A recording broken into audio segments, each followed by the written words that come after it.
एजेंसियों का दुरुपयोग कर रही है भाजपा। आज मैं आपको इसका प्रमाण देने वाला हूं। लोग कहते हैं सबूत है, मैं आपको सबूत दिखाने वाला हूं आज। चलिए बात करते हैं। सबसे पहले इस समय चुनाव चल रहे हैं तो चुनाव आयोग की बात करते हैं।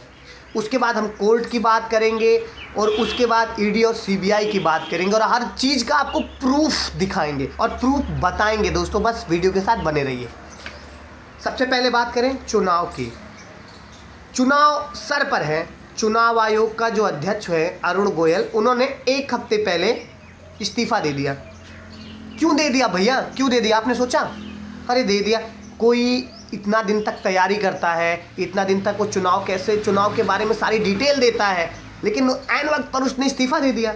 बात हजम नहीं हुई। सुनो सुनो, बता रहे हैं हजम क्यों नहीं हुई। हजम इसलिए नहीं हुई क्योंकि अरुण गोयल ने कहा था 10 मार्च तक जो है आचार संहिता लगा दो।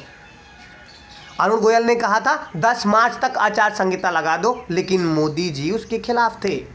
मोदी जी खिलाफ क्यों थे ये तो समझिए। मोदी जी खिलाफ इसलिए थे क्योंकि वो हर प्रदेश में उस लोकसभा सीट पर जाना चाहते थे जहां जहां बीजेपी को खतरा है। तो अरुण गोयल तक जब ये बात पहुंची तो उन्होंने कहा नहीं, यह कतई नहीं होने दूंगा, 10 मार्च तक जो है आचार संहिता लग जाए। इसी पर लड़ गए दोनों। फिर क्या था भाई, मोदी जी बड़े पावरफुल हैं, चुनाव आयोग तुम क्या हो, जाओ जाओ।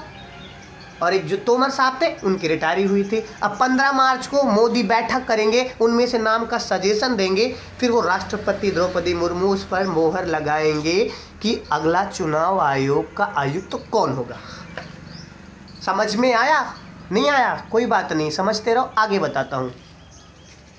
और उसके बाद कोर्ट की बात करते हैं। नहीं रुक जाते हैं, पहले बता देते हैं। 2014 में जब प्रधानमंत्री नरेंद्र मोदी बने थे उसके पहले 5 मार्च को आचार संहिता लगी थी और 7 अप्रैल से वोटिंग शुरू थी, 16 मई को वोटों की गिनती थी। 2019 में जब प्रधानमंत्री नरेंद्र मोदी थे तब 10 मार्च को आचार संहिता लगी थी, 11 अप्रैल से वोटिंग शुरू थी, 23 मई को वोटों की गिनती थी। 2024 चल रहा है, 5, 10, 15 मार्च को संभावना है कि चुनाव आयोग का गठन होगा, 17-18 मार्च से ऐलान होगा। वोटों की गिनती कब होगी ये सब बताया जाएगा। ये तो रहा प्रूफ। अब बताते हैं कोर्ट को। कोर्ट कैसे भारतीय जनता पार्टी के अंदर में काम कर रही है। राम मंदिर, हम सब आप सब बहुत खुश हैं। भारतीय जनता पार्टी हर अपने जो काम के पत्र होते हैं उसमें भी लिखाया राम मंदिर कहा और बनवाया। विपक्षी पार्टी लगातार कहती चली आ रही है कि ये मंदिर तो कोर्ट ने बनवाया, भारतीय जनता पार्टी ने नहीं बनवाया। लेकिन भारतीय जनता पार्टी इस बात को मानने पर तैयार नहीं है। अगर राम मंदिर भारतीय जनता पार्टी ने बनवाया तो क्या फैसला राम मंदिर का भारतीय जनता पार्टी के अमित शाह और नरेंद्र मोदी सुनाए थे? नहीं ना, कोर्ट ही तो सुनाया था।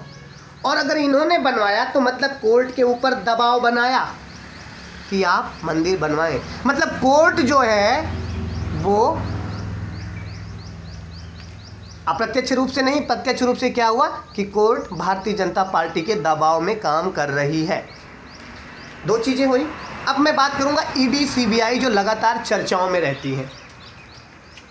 संजय सिंह अरविंद केजरीवाल के पार्टी के एक बहुत बड़े नेता हैं, रहे हैं, फिलहाल तो वो जेल में हैं, ठीक है। लालू यादव समाजवादी पार्टी के जितने बड़े लेवल के नेता हैं, कोई सीबीआई और ईडी से बचा है क्या? मुंबई में जब शिवसेना अलग हुई, शिंदे और उद्धव ठाकरे में जब विवाद हुआ, उधर समझ रहे हैं आप, संजय राउत भाजपा के खिलाफ बोलते हैं, ईडी सीबीआई सरकारी एजेंसियों का कैसे दुरुपयोग कर रहे हैं। कभी भारतीय जनता पार्टी के किसी बड़े नेता के यहाँ सीबीआई ने रेड मारा?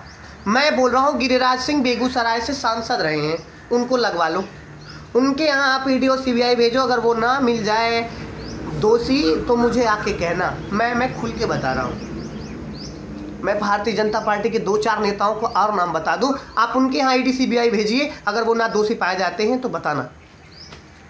लेकिन नहीं, बीजेपी क्या कर रही है, सभी जितने भी एजेंसियां हैं सबके दुरुपयोग कर रही है।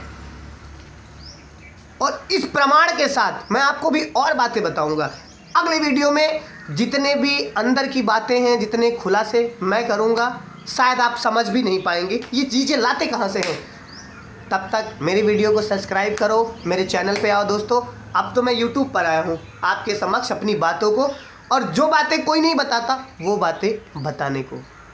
और हाँ, युवा के बारे में एक वीडियो बना रहा हूँ, लाऊंगा आपके सामने, आप कहीं मत जाइए।